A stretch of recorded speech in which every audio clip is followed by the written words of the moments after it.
leader in February. So why should that matter to Africa? And how should the continent reposition itself in 2025 amid global challenges? That's what's coming up. I am Eddie Micah Jr., and you are welcome to Africa Link, the podcast connecting you to the stories that matter.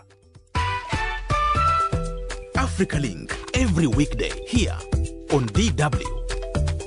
Overall, African economies struggled in 2024, but there is hope for a promising 2025.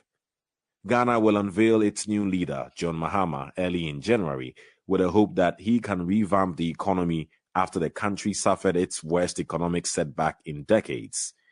We also wait to see how the aftermath of elections in Burundi, Tanzania, and Ivory Coast will contribute to the economic turnaround of the continent. However, it is crucial to acknowledge that significant global policy shifts and geopolitical tensions could pose a risk to Africa's economic strategy. Despite these challenges, there is potential for a positive economic shift in Africa this year. Let's dig into this with Tessa Dooms, sociologist, development practitioner, and political analyst. I also have here DW's correspondent in Accra, Ghana, Isaac Kaleji. Welcome to both of you. Tessa, incoming U.S. President Donald Trump has proposed imposing a 25% tariff on all products entering the U.S. from Canada and Mexico, and an additional 10% tariff on goods from China. He's also mentioned the possibility of tariffs on the European Union. Now, all this seems far from Africa, but how could the move impact Africa in any way? Well, I think that what Donald Trump's signals are indicative of a potential trade war globally. And we've already seen Canada and Mexico's governments start to make threats of their own about how they would respond. And basically, this may impact on not just the cost of goods, but also the production value chains of goods from particular regions.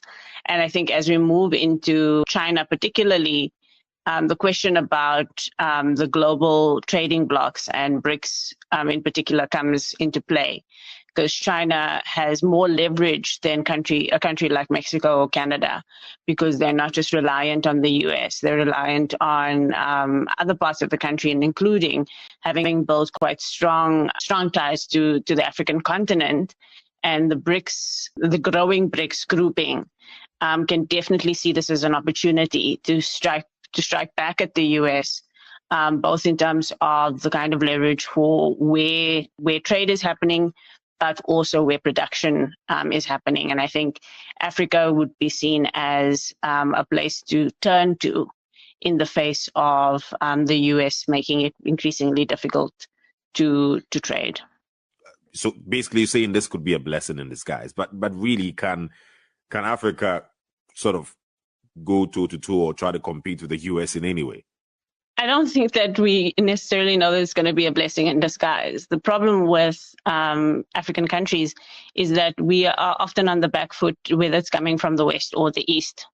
We are often at the mercy of the ways in which other players and other economic giants choose to deal with us. And so I'm not sure that we can say with confidence that we know that a turn towards strengthening BRICS relations and trade with Africa or manufacturing Africa will necessarily benefit us, because it depends on what the terms of that is and how it is that African countries show up. But what it does signal is that there will definitely be opportunities for engagement, opportunities for reimagining some economic trading patterns that we've seen. And I think that the US is definitely underestimating the power of the new kind of economic trading blocs. I think even in terms of the EU has options, and Africa is part of the EU's options as well. So do we have any idea what incoming President Trump's plans for the African continent are? No, we don't. And having spoken to people in the US Embassy in South Africa, they don't seem to know either. I think that what we saw in the Trump administration do in the first term is very much ignore Africa for the most part. And I mean, I think of it from the lens of South Africa, that there wasn't real thought put into, what the US's posture towards the African continent would be. And I don't think that there's any signal that that will change in this second term.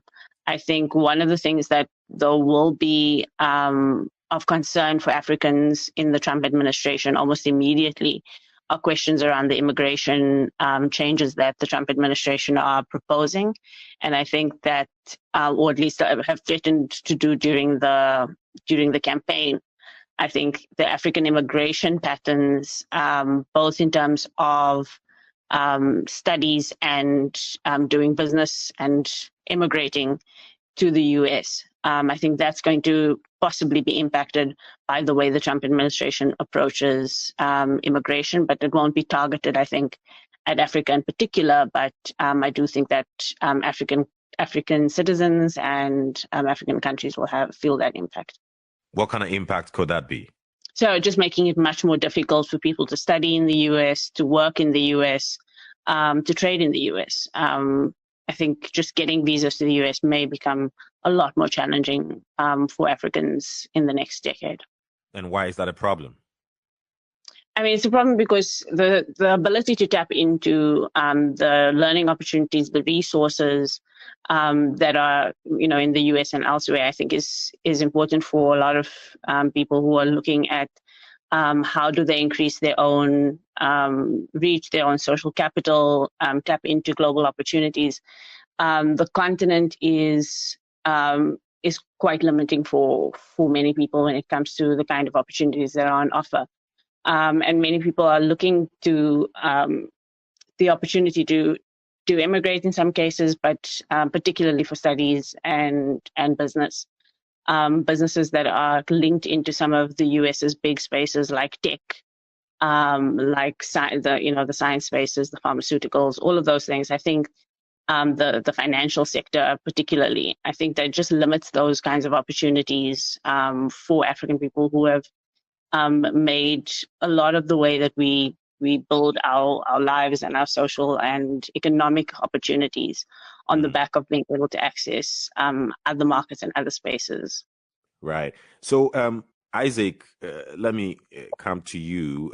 We've heard from Tessa. So Tessa is being a bit optimistic overall, saying that some of the challenges that can be expected in 2025 could also create opportunities for Africa to look within itself, look at other groups that it belongs to, like BRICS, and basically try to make the situation better.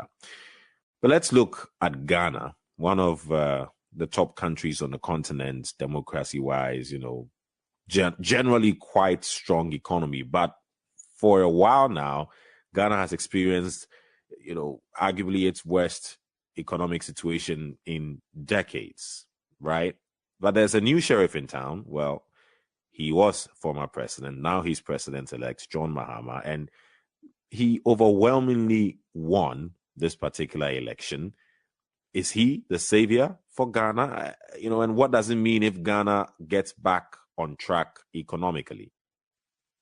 Well, for many people, if you talk to them in Ghana, it's not like the former president coming really was, let's say, there was no obviously option for many Ghanaians. You have two leading candidates, two leading political parties, and it appears that people just were not happy with the current political party that has been in power. And so this is like a verdict on their performance, but also saying perhaps we're not expecting the former president to come and take us to heaven, but perhaps to slow the pace at which they thought the country was descending to the abyss. And so basically that is what you will say is the current status quo. And so you don't expect, and if you talk to people, they're not expecting him to save the country. Because everybody knows that the country is not currently under an IMF program. And so it means that we have serious economic issues. And so perhaps they're not expecting things to change overnight, but they expect that there could be some kind of slowness in terms of how the country was descending. And they hope that as a former president, he will hit the ground running. He will be a better option than the current government because, again, he has been in power before. So if you ask people, he's not a savior necessarily, but they just think that he could do a better job. Okay, which obviously only time will tell. What is also making headlines in Ghana is the expectation that in 2025, there's going to be the implementation of a visa-free entry policy for all African nationals. I mean, this is not the first time an African country is doing that. According to current research, Ghana only becomes the 5th African country to introduce such a measure. How have Ghanaians been reacting to this initiative, and what impact could it have both on Ghana and the continent as a whole? Well, funny enough, people thought that the current president only did this just perhaps for political expediency, or just to say, I did it before I left power. Because ideally they thought, well, why couldn't you wait? You just have a few days to go. Why won't you wait for the new president to decide whether that's the way to go? But to the large extent, I think many Ghanaians don't have an issue really with this. They will love that once there's visa-free for all African countries. Obviously, Ghana will have the same reciprocal approach, or let's say action being taken for them, so they can also have that particular benefit. So it's not really a big deal, but in the context of Pan-Africanism, it's long overdue. Ghana should have done this long ago. And so, yes, it's better late than never. And I think that many people are happy about this, especially for Africans who want to come to Ghana and perhaps have some little challenges. I know that Ghana in the past has had an instance where people can have visa on arrival, but if it's visa-free, it means that it becomes even easier for people to visit the country and go around, yeah. How would you describe Ghana's role on the continent? In a sense, I'm asking, why is it important for Ghana to succeed? Because, again, it is a shining light in Africa when it comes to fight for independence, democracy. It has had stability for some time now. It's really a free country to move around, and you could succeed if you work hard. I think as the country that led that light, with Kwame Nkrumah playing that key role, it is only good that it continues on that trajectory and narrative to inspire others around. And I think that we'll be doing so much disservice to Africa if, based on how the country started, it had to retrogress. I think that we need a good case study for others to learn from. And I think across Africa, if you talk to people, they still pick some lessons from Ghana, especially with Kwame Nkrumah and what he did. It's still an inspiration all these years. And so it is just good that that narrative ends properly so that others can learn from it, because we need good examples on the continent for people to learn from and to succeed, and also to get to the next level of development, stability, democracy-wise, peace, cordiality, and all those things. Yeah. So Ghana, of course, must. And just not Ghana, I think every country on the continent must succeed so that the continent itself as well, generally together, we succeed. Right. That brings me straight to you, Tessa, because in the same line, it's important for a continent to succeed, but for it to succeed, individual countries must pull up, right? Well, absolutely. And I think that we are in a global crisis when it comes to the state of democracy, the state of governance in the world.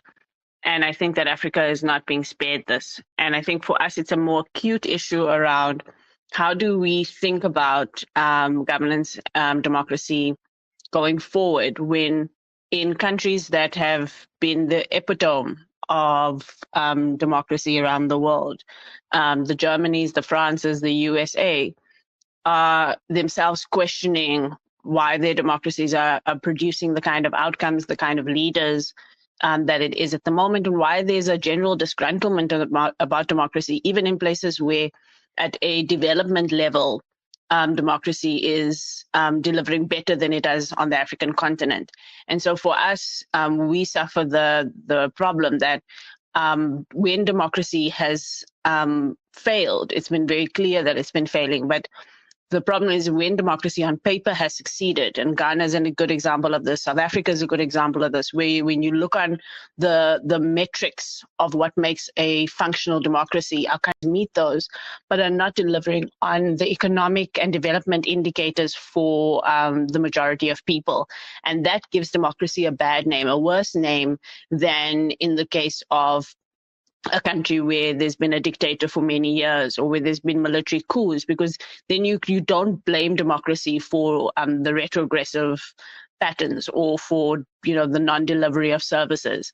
But in cases where it is working, especially a country like South Africa, which is lauded not only for the transition that we had, but also for the constitution that we have, when democracy's outcomes are not for the majority of people, that causes an issue. And I do think that as Africans, we need to take some serious stock about where we are, where our countries are, what is working, what is not, and why is it not working, so that we can contribute to the broader global conversation about the future of democracy, which has a conversation that is starting everywhere else.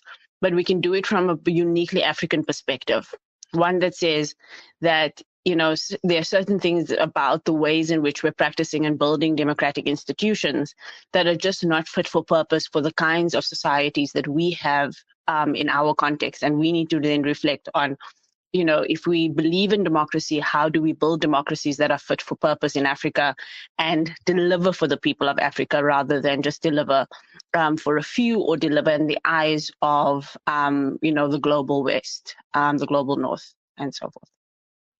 Right. I mean, it's an ongoing debate, democracy and its impact on the economy. How do people feel the effect of democracy in their pockets? And that is definitely one of the challenges that many African countries are facing. I mean, all the discussion that we're having now is aimed at looking at how Africa positions itself or repositions itself in 2025, bearing in mind the challenges that many countries on the continent faced.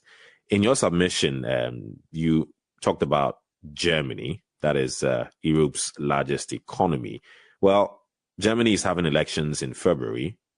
What impact could a new chancellor, possibly a new chancellor, have on Germany-Africa relations? Well, I think the German elections and the fast tracking of those elections and moving them up is probably more impactful than who might win is, because it does speak to a global trend again around what we're calling anti-establishment politics, where particularly unorthodox politics, unorthodox parties, right-wing populist parties are gaining a lot of traction, are able to create the kind of instability that we've seen in Germany. And I think that that's one of the things that will have an indirect, effect on the continent. And we have to figure out if that will be for better or for worse. I think in the context of Europe, that where we've seen anti-establishment politics on the uptake, it has generally been right-wing politics, extremist politics, nationalist politics.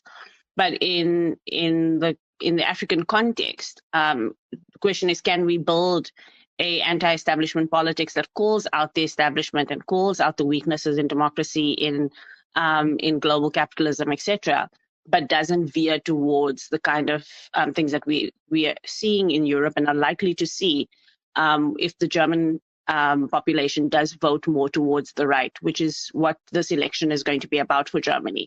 Does Germany go towards a more nationalist, populist, right-wing, anti-immigrant, anti-liberal values direction or not? And I think the two parts to that coin is, will Africa take its lead from Europe going more towards the right, or will we take our lead from Europe in terms of anti-establishment politics that looks different, perhaps? And I think we've got a lot to consider in that regard. We've seen, for example, in the Botswana case, where that was clearly an anti-establishment change election. but it wasn't, and it doesn't seem to be one that is driven by kind of the right-wing agenda that we're seeing in Europe. And that's a good thing and a good signal and a good sign. But in terms of whether or not an incumbent government in Germany will change relations with Africa, I think it would if the extreme right gets a lot more power than it has right now. Not only because of Africa-German relations directly, and the way in which that might change Germany's outlook towards Africa and trade with Africa, but also in terms of the role that Germany will have in terms of pushing the EU in various directions when it comes to that. So I do think it's something to look out for, because I think if a right-wing government does emerge there, it will have implications for a different outlook towards Africa that is not necessarily as favorable.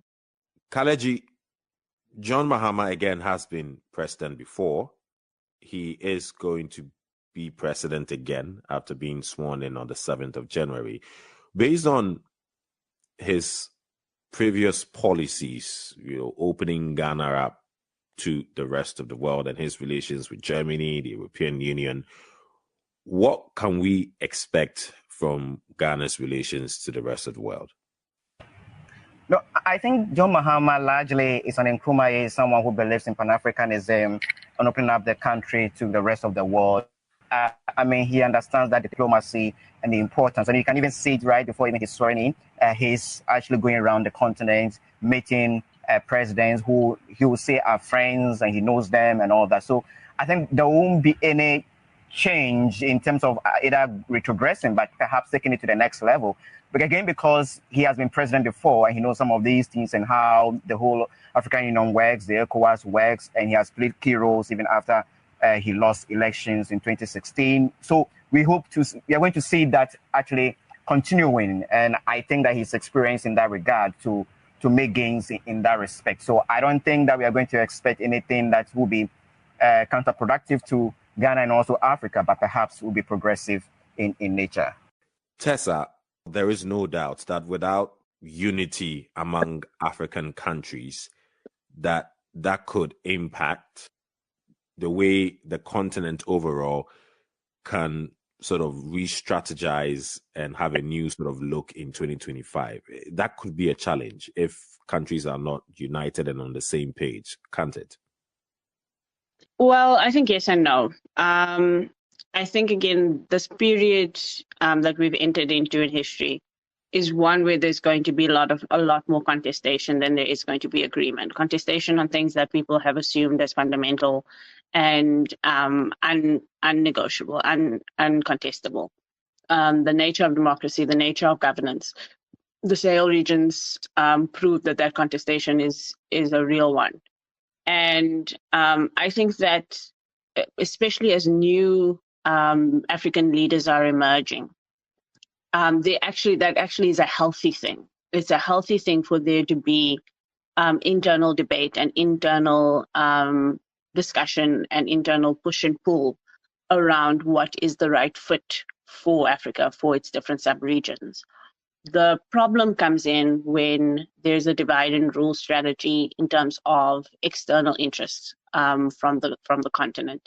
And I think that has been Africa's chronic problem, is managing external global interests and the impact of that, not only on the economy, but particularly on governance and the politics of the continent. And so, I mean, even the Sahel region is not, it's shaking off the French, but it can't just shake off the French without shaking the hands of others. And so it is also courting new global interests. We spoke earlier about China, and China's influence on the continent has been through a number of bilateral engagements with different role players on the continent, different countries on the continent. And you haven't seen a strong AU stance, for example, when it comes to how to approach BRICS, how to approach China and China's growing influence, how to approach the US. The last 5 years or so have seen a decline in the role of the AU almost entirely. It's actually been quite worrying. Let's be optimistic. 2025 is here. Tessa Dooms, sociologist, development practitioner, and political analyst. Thank you very much. Also, DW correspondent in Accra, Ghana, Isaac Kaleji. Thank you very much, guys, for your insights. Africa is changing. Don't get left behind. Tune in to Africa Link. As we conclude, it's clear that the African Union and other regional bodies have a crucial role to play in shaping Africa's future. By developing a coordinated approach to engage with the rest of the world on key issues, the continent can reduce its dependency on any single global power and navigate the challenges and opportunities of 2025. What do you think? Join the conversation on our Facebook page, DW Africa. Listen to us on Spotify or wherever you get your podcast from. Don't forget to click follow so you never miss an episode. This show was co-produced and edited by Isaac Mugabe. I am Eddie Micah Jr. Thanks for listening. DW News.